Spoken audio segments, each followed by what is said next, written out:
Okay,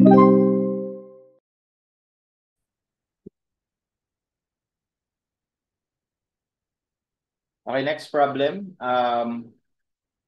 What time between 2 and 3 o'clock will the angle between the hands of the clock be bisected by the line connecting the center of the clock and the 3 o'clock part? Okay, so this is a clock problem, no? So, drawing natin yung analog clock. Okay? And then, what time between 2 and 3, no? So, ibig sabihin, ito yung 12, ito yung 3. So, nandito yung 1, nandito yung 2. Kunwari, no? So, hinahanap natin, hinahanap natin na ano daw ang oras between 2 and 3 o'clock, yung angle ng clocks ay ibabisect ng line connecting the center of the clock. So, ito yung line na tinutukoy. And the 3 o'clock mark. Okay? So, ito yung 1, 2, and then 3. Okay? So, hinahanap natin yung time na yun. So, ang ginagawa, una, i-assume natin yung initial time. No? Ang initial time natin would be because between 2 and 3 o'clock, assume na lang tayo na yung initial time natin is alas 2, no? Mula 2. So, bali, ito yung initial na, ano natin, position ng hour hand. Ito naman yung initial na position ng minute hand. Okay? Tapos, papagalawin natin itong minute hand according dun sa description sa problem. No? So sabi, ano daw yung oras na tinatanong? Yung ibabisect daw, yung hour hand, yung angle between these two. No? Yung angle nila, di ba ito? Okay? Ibabisect daw ng line na to. Pag sinabi ibabisect, ibig sabihin na hatiin into two equal parts. So malamang, ang magiging position dapat, papagitnaan nila to. No? So, para mapagitnaan nila yun, ito lalagay natin somewhere dito. Lilipat natin dyan. No? So, ito yung magiging final position niya.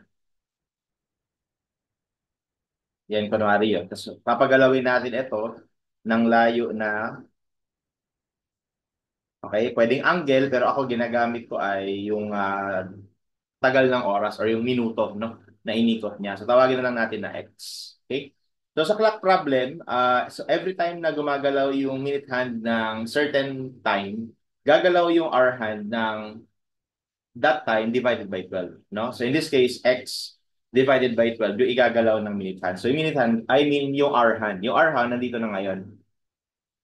Okay? So gumalaw siya ng konting-konti lang, no? So gumalaw siya ng x over 12.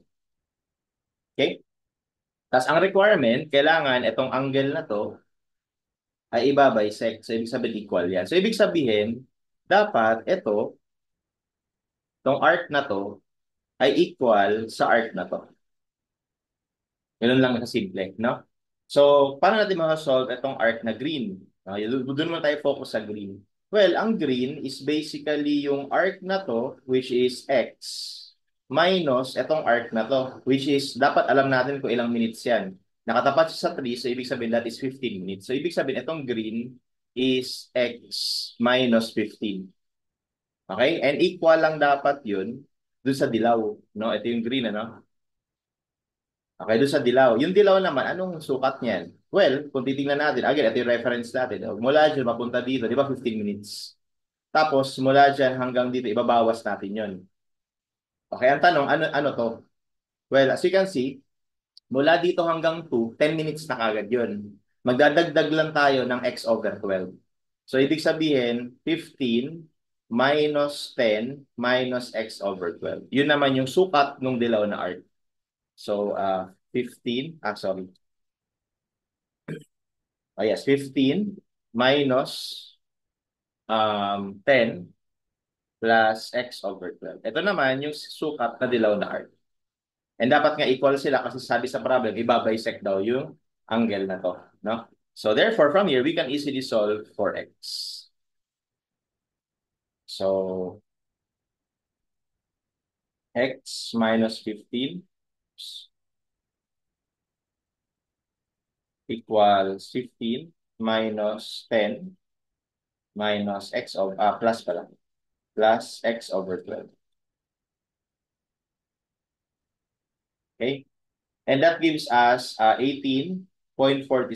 So, naka-minutes yan, ha? 18.46 minutes. Okay? So, from the choices, ang choices kasi naka-ano to eh, naka-hours, minute, seconds, no? So, kailangan natin i-convert ito paano yun. So, pinutin nyo lang to. Ayan. So, as you can see, 18 minutes, 27 seconds.